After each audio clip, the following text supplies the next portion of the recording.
Welcome back and Happy New Year. Welcome back to the park bench. Nick here, and I know it has been a while. It's been almost a month since I've recorded an episode. We took a little break for the holidays, and then January happened. And January was such a wild month for me, both like personally, just with the amount of things that we had going on personally, and then also with work. It was a wild month. The train is moving, and it has been moving quickly. That is sort of how my life has been since the last time I recorded an episode. So I'm happy to be back. I'm not gonna lie, it really like mentally, for some reason, took a lot for me to just sit down and record this episode. So we're just gonna jump right into it. Welcome back. I don't know why. I really don't know why it was difficult. It was twofold. So it was busyness of schedule. Truly, every week in the month of January, I had something going on. I just unpacked a suitcase and was finally able to put my suitcase away for the first time since before Christmas. So that feels good. But also, there was just this mental block that I was having. And I'm not going to lie, I was sitting on the couch before this, still kind of wrestling with this mental block of sitting down to record. And I can't really pinpoint exactly why that is the case. I love doing this. I think I just have been so burnt out because of how busy life has been that it took a lot for me to just come sit down and do this right now. But we're here and we're doing it. I also think 2025, when it comes to podcasting for me, it just really sucked. I I had two co-hosts quit on me in 2025, and that was a bummer. And it took a lot, that took its toll on me for sure. And hopefully, like, for example, Tim, I hope Tim's able to come on and join us on the park bench soon. We got to hang out the other night at Animal Kingdom for a while and had a really fun time together. And I saw him at Epcot a few weeks ago and got to see him for a little bit. So it's not like I'm saying that and there's any sort of like bad blood with Tim there, but it's just like, it just was a weird year. It was a weird year. And I think towards the end of it, when it comes to podcasting, I just was like, what am I doing? I was missing some of that motivation and some of that energy to jump back into this. But I know it's something that I love so much. I have really enjoyed having my sister on. And so I think that will be a regular thing. I know you guys have enjoyed Quinn's presence on the podcast as well. So stay tuned for that. I wanted my first time being back with you all for it to be just us to be able to hang out. And then obviously, like, there's all kinds of people that I've talked to about having on, and I look forward to them being on the podcast as well. So I apologize for the absence. I apologize that I was MIA for a while there. And thank you all for your patience and for your understanding, but I just needed a break. I really did. I needed a break. I needed to mentally reset. And I think there's a lot of factors that kind of attributed to that for sure. So we are here, we're doing it, and I'm excited to be with you all. It's not going to be a very long episode. Transparently, there's still a lot going on. It's still such a busy season of life, but I'm excited to be here and to be doing this. So I did want to talk about news, and there's both news and just life updates. There's so much that has happened in the last month and a half that we have not talked about. On a personal level, the holidays that happened, and they were great. They were tough at moments for sure. A lot of that has to do with just missing my grandfather during the holiday season. So there was some grief that we walked through for sure as a family. But I had an amazing time in New York City with my mom. It was truly such a special and incredible trip. For those of you who don't know, I surprised my mom with a trip to New York City for one night. We were hosted by Disney and went to go see Aladdin on Broadway, which was so cool, and then got to stay for a little while afterwards and got a backstage tour and got to walk out on the stage. It was such an incredible experience, and just getting that time with my mom in general, like walking around the city, checking out a lot of the holiday offerings. It was such a special time. I'm so thankful for it. It was a fun season of life for my Miami Hurricanes. They played in the Cotton Bowl out in Dallas. That happened on New Year's Eve. So we were actually up in the Panhandle at Francie's parents' house and took a flight. Luke and I took a flight with one of our good friends and flew to Dallas. Spent some time in Dallas, got to do a little bit of exploring, and then went to the game that night, watched the Miami Hurricanes beat the Ohio State Buckeyes, which was very exciting for us, and then advance in the playoffs, the college football playoffs. We won the next game against Ole Miss and then went to the national championship, which Luke and I went to with my mom and brother. Lost, unfortunately, in the national championship. I know that there's probably some Indiana Hoosiers fans that are listening to this that were excited about the outcome of that game. It was a bummer for sure, but it was such a fun and unique experience for us to be able to watch our favorite college football team play for a national championship in our home stadium. It was really cool. It was a very fun season. Ending of the college football season was a lot of fun this year. So very proud of my Miami Hurricanes, and it was such a fun time. The Ole Miss game I watched while I was at a hotel.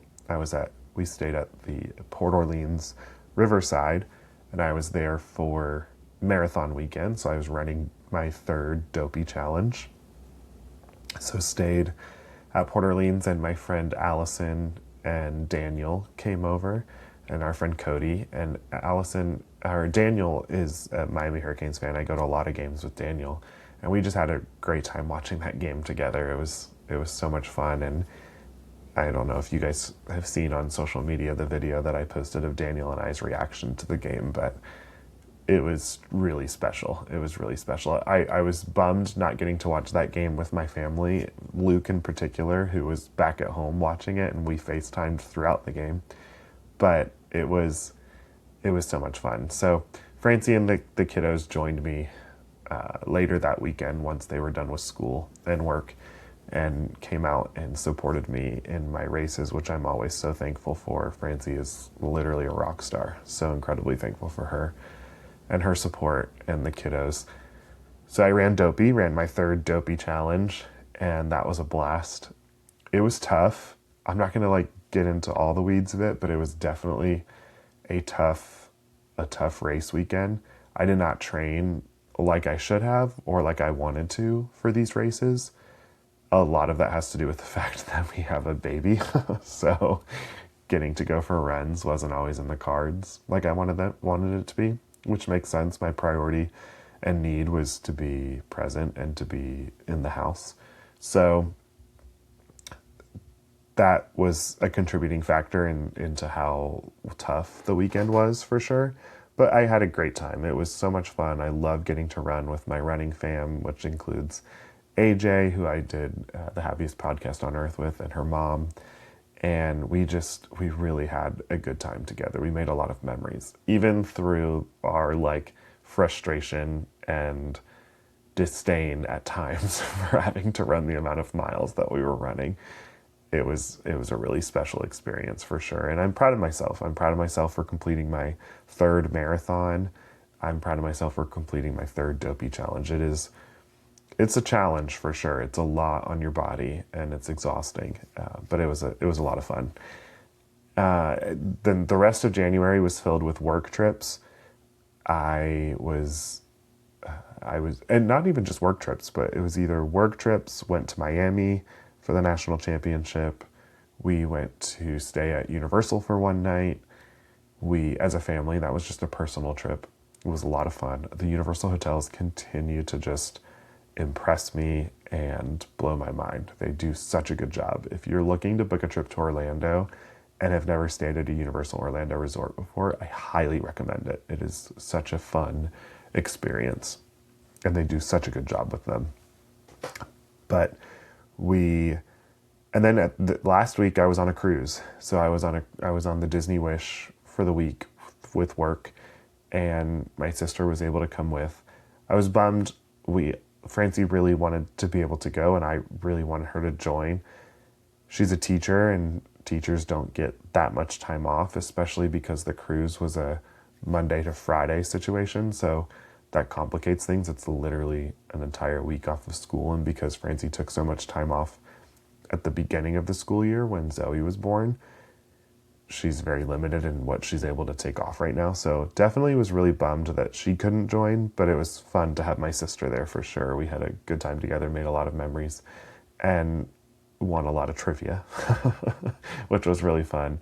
But it was a work trip. So I was there not just to relax or hang out and have fun. It was definitely going with the intention of capturing a lot of content for work and sharing a lot of that content live. So it was in a lot of ways exhausting. If you've ever done Disney Cruise Line before, a cruise can be very relaxing, but there are so many fun activities happening on a Disney Cruise Line ship that a lot of times you end up very exhausted by the end of it. It depends. You get to kind of choose your own adventure. You can skip a lot of those activities and just choose to not really do much and just kind of hang out and relax, which is totally fair and so much fun.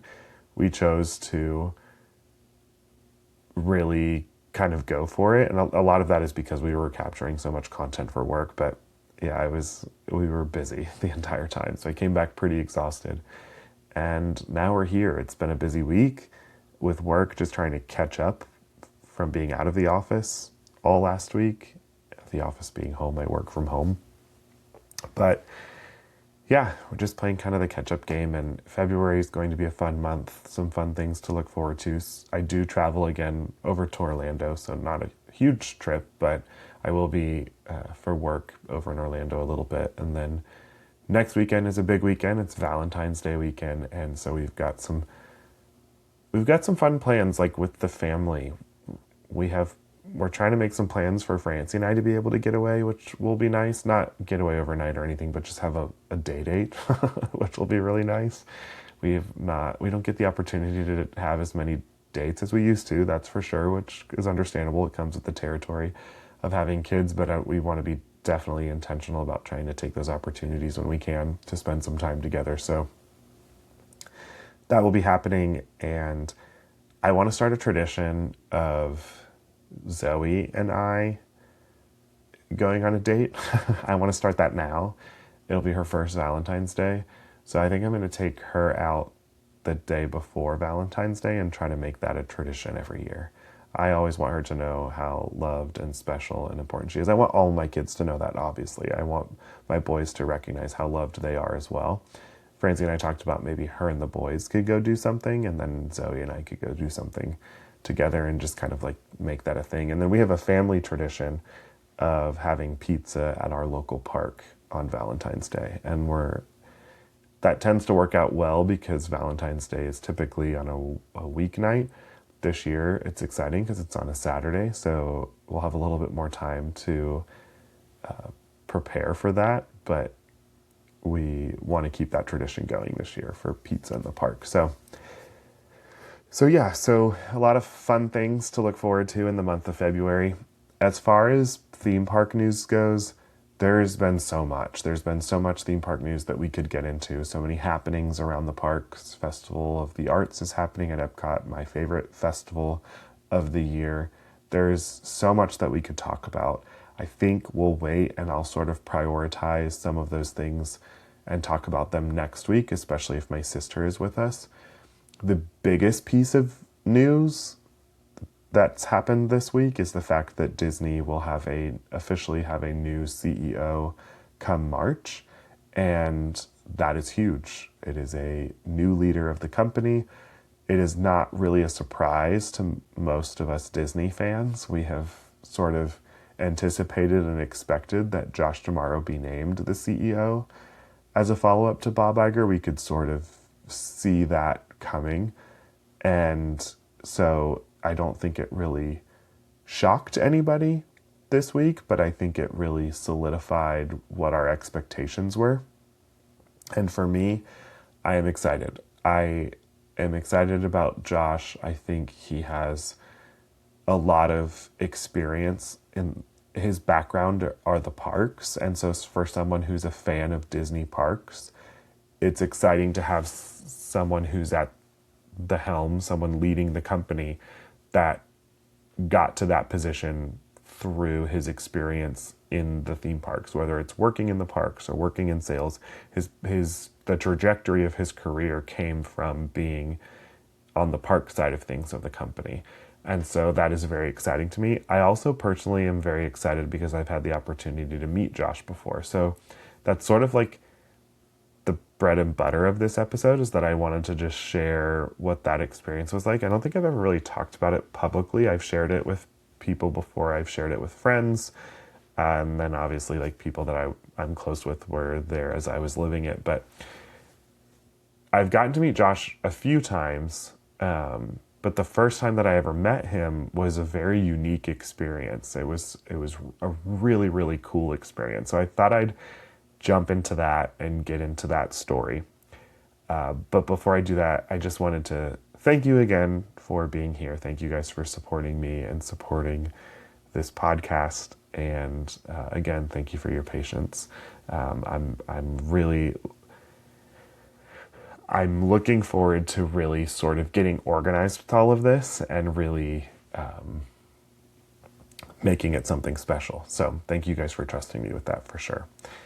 So the story with Josh. So when Rise of the Resistance opened in December of 2019 at Walt Disney World, I was so excited about this attraction opening. This has been one of my most anticipated Disney attractions that honestly has ever really opened at the park. Galaxy's Edge in general was a land that I very much was looking forward to experiencing. I love Star Wars. I grew up loving Star Wars. Star Wars has been such a big part of my life. It was a huge part of my childhood. The movies always would come out in the month of May, which is when my birthday is. So a lot of my birthdays with the prequels, we had birthday parties.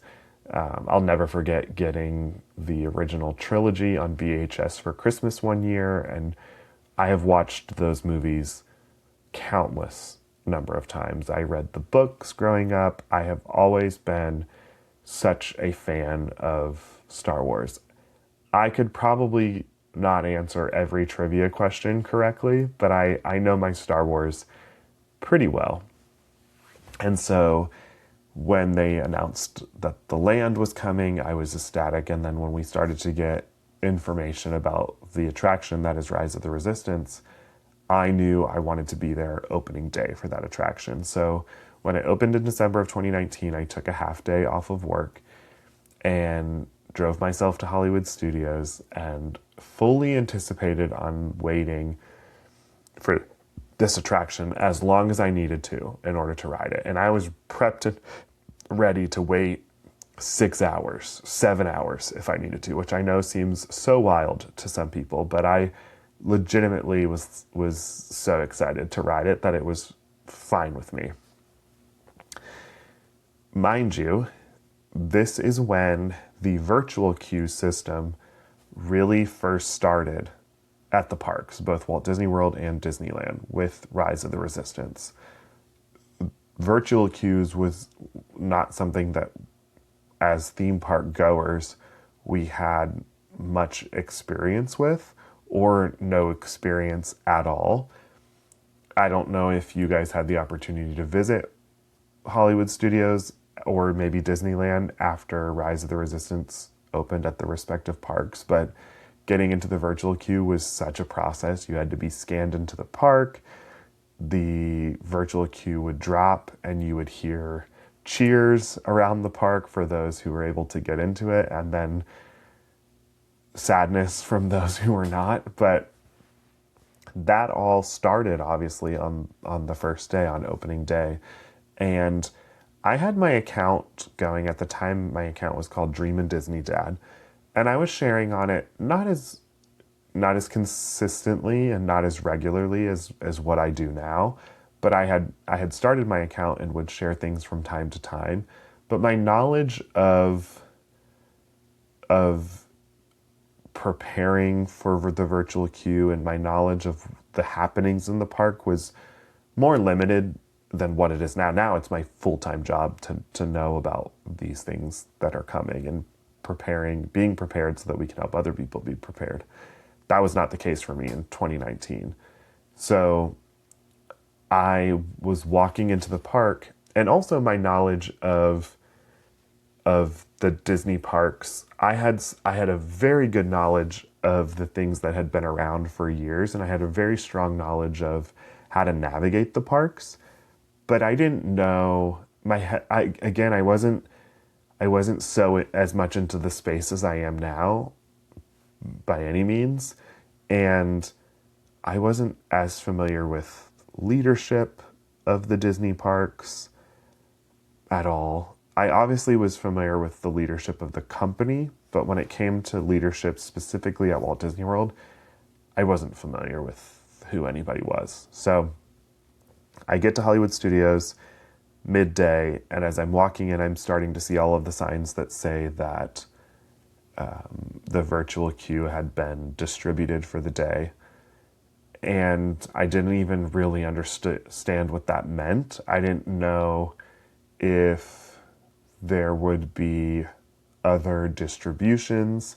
I didn't know if I remember specifically thinking, is this sort of a live system where someone cancels their virtual queue and then another spot opens up? That is how FastPass Plus worked at the time, where you could just continue to refresh the My Disney Experience app and eventually grab a FastPass to ride an attraction. And so I questioned whether that's sort of how the virtual queue worked, which is funny in hindsight, knowing what we would experience with the virtual queue system. But again, I was very ignorant when it came to what that process looked like that opening day. So I'm just walking through the park, again, seeing these signs saying that the passes had all been distributed for the day. So I got into Galaxy's Edge and I looked over and saw a man standing there in a sports coat and two ladies that were standing there with him who were also dressed like managers would dress at the park, dressed very nicely.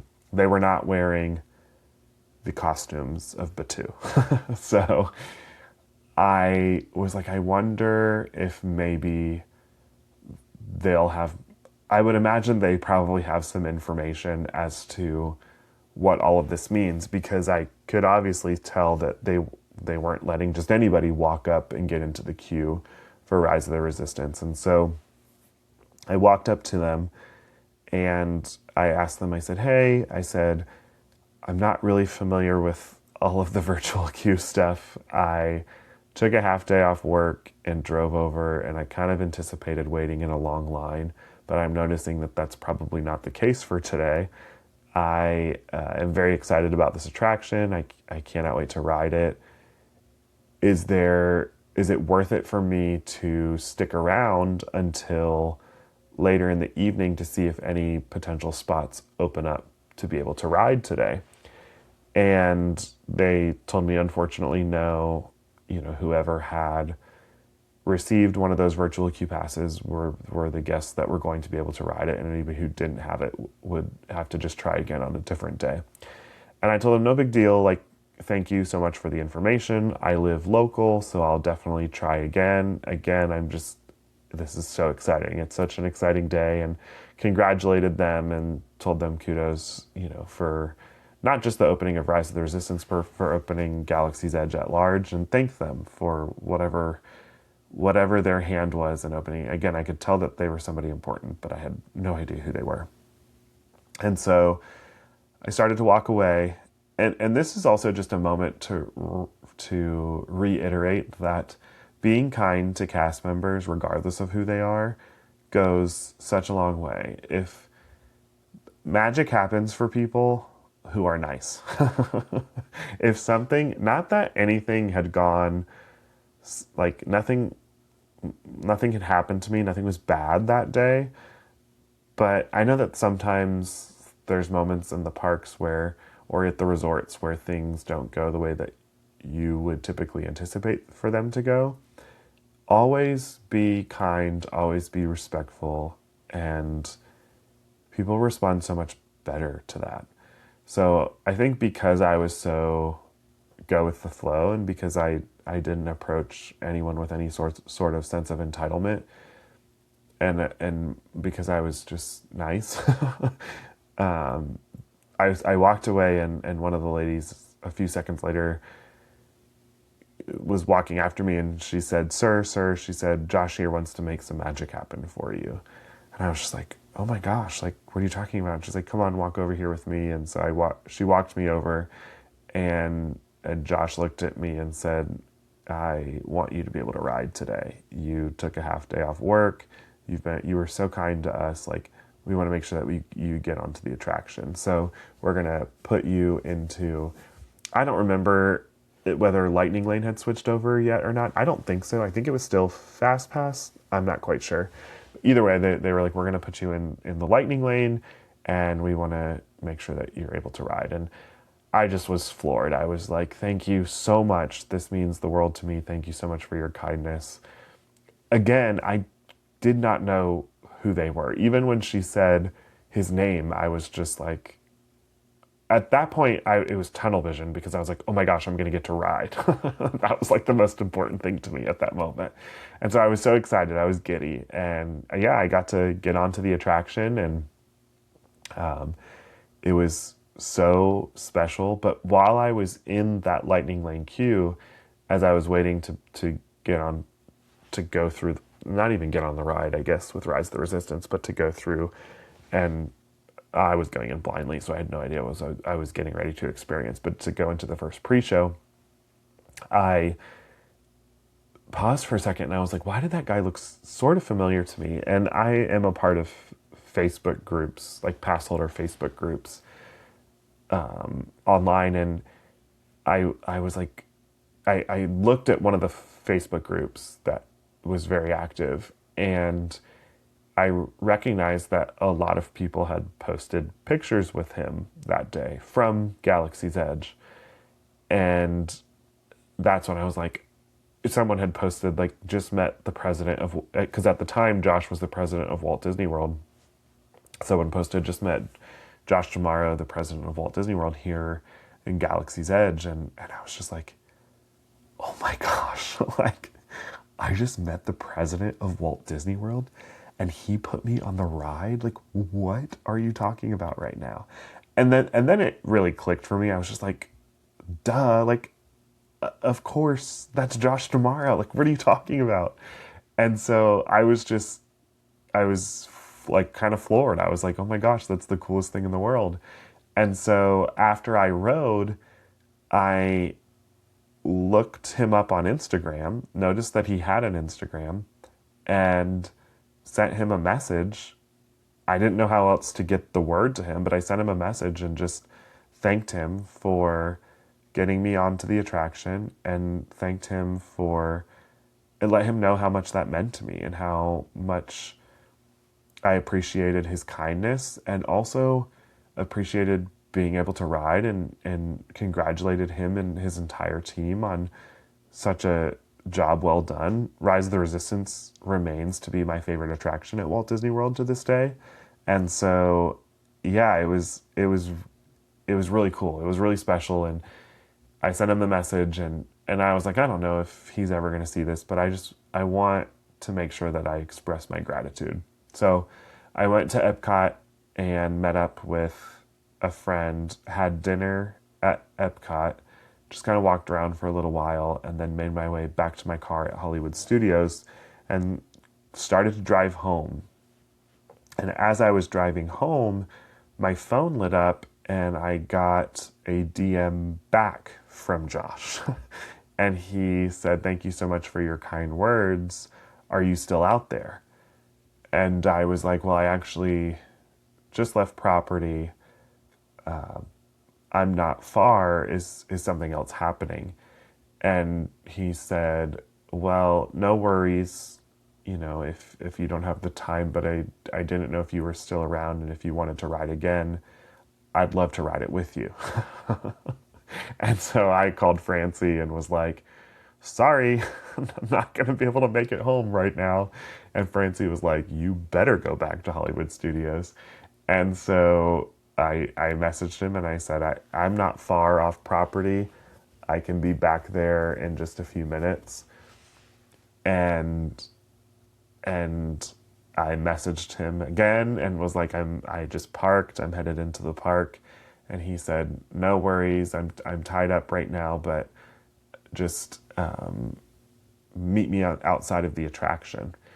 And so I sat outside of Rise of the Resistance, and it was dark, and the park started to close, and cast members were looking at me like, "What is this guy doing sitting here?" And I just like, "I'm supposed to be meeting Josh tomorrow." There were definitely moments where I was like, did I just get catfish? Like, was that not really Josh tomorrow on Instagram? He had the blue check mark, back when it meant more than what it means now. But I just was like, uh, maybe I've been punked. So I did. I waited for a little while. The park closed, and then lo and behold, Josh came walking from backstage and came up to me and was like, "I'm so sorry to keep you waiting." And I was like, "Are you kidding me?" Like, I can't even imagine what your schedule looks like, especially on a day like today. And he was like, "Let's do it. Let's go ride." And so he and I walked through the queue. I think there were maybe two other cast members that joined us, and we walked through the lightning lane again. And I'll never forget watching him as we're talking, him noticing that there was some trash like on the ground in the queue, and him picking it up and throwing it away. And that moment, I was just like, that's how you've gotten to where you're at. Your attention to detail. You're the president of Walt Disney World, and you're not afraid or ashamed to like reach over and grab some trash off the ground and throw it away in order to maintain the quality and cleanliness of the parks that Disney prides itself on. And so a lot of leaders within organizations would never do something like that. And that really spoke to me for sure. Outside of the genuine kindness that I was experiencing from him. He didn't know who I was. Also, at the time, I had maybe like 2 or 3 thousand followers on Instagram, maybe. And I didn't even message him from my theme park account. I had messaged him from my private personal account. And so this had nothing to do with me being an influencer, because I was not really even one at the time. This had everything to do with him wanting to just be kind and go out of his way to make someone's day that he could tell really was excited about this attraction, was excited about this ride. So we went through all of the pre-shows together. We rode the attraction together. He was pointing things out to me that I did not notice, obviously, the first time that I rode. We took a photo together, which I shared on my Instagram story the other day when the news broke about Josh. And I'm actually, I'll do a post on my account so that you guys can all see it. But we took a photo together in front of all of the stormtroopers in the hangar, and it just was such a special moment. It's something that I will always cherish, that I will never forget. His genuine kindness meant the world to me. And we actually we would like email back and forth a couple of times after that. And I got to see him at it was at the time, oh no, it wasn't Destination D23, it was D23 Expo a couple years later. And when I saw him, he was like, Nick. And it was really special. And he had such an incredible way of making me feel like $1,000,000 with his kindness. And so that is all the more reason as to why I am that much more excited about the fact that Josh is going to be leading the Walt Disney Company, because I have firsthand had the opportunity to experience the genuine human being that he is, and I got to experience his genuine kindness. I feel so blessed to have been able to ride Rise of the Resistance on opening day, not only ride it once, ride it twice, and that happened because I got to ride it at the time with the president of Walt Disney World and now the CEO of the Walt Disney Company. Like, that is the coolest thing in the world to me. And I hope that I hope that that's not received. I feel like when influencers share these really cool and unique experiences that happen to us sometimes, there's always opinions out there where people are like, oh, of course that happened to you. Again, I was not an influencer at the time. I did not have a following. He didn't know me to be anything like that. And also just like, I hate when people get mad at other people's happiness. Like, it's so annoying to me. But anyways, so I don't share any of that to like come from a place of bragging or anything like that. I'm genuinely sharing what a cool and unique and positive experience that was for me.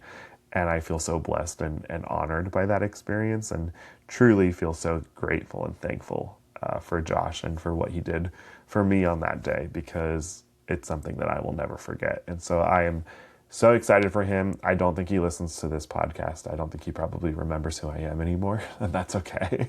But I wish the best for him, and such a big job to run the Walt Disney Company.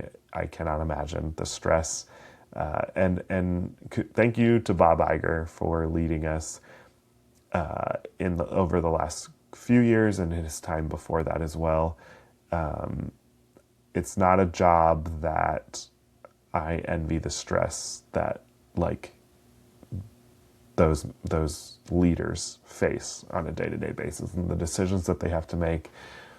But I am very excited about him and very excited for him. So that is sort of our park bench conversation for today. That's kind of the highlight of the episode for today. I just wanted to come back, and it was timely to congratulate Josh on this exciting news, and then also just to share that with you all as if we were sitting on a park bench and I was telling you that story, just hanging out. So hope you all appreciated it. Again, more to come from the Park Bench Pals. Hopefully more of Quinn sitting on the park bench, figuratively, with me as well. We'll be back next week with some fun news updates and just continuing to jump into more and more. But appreciate you all so much. Thank you guys for listening, and I will see you real soon.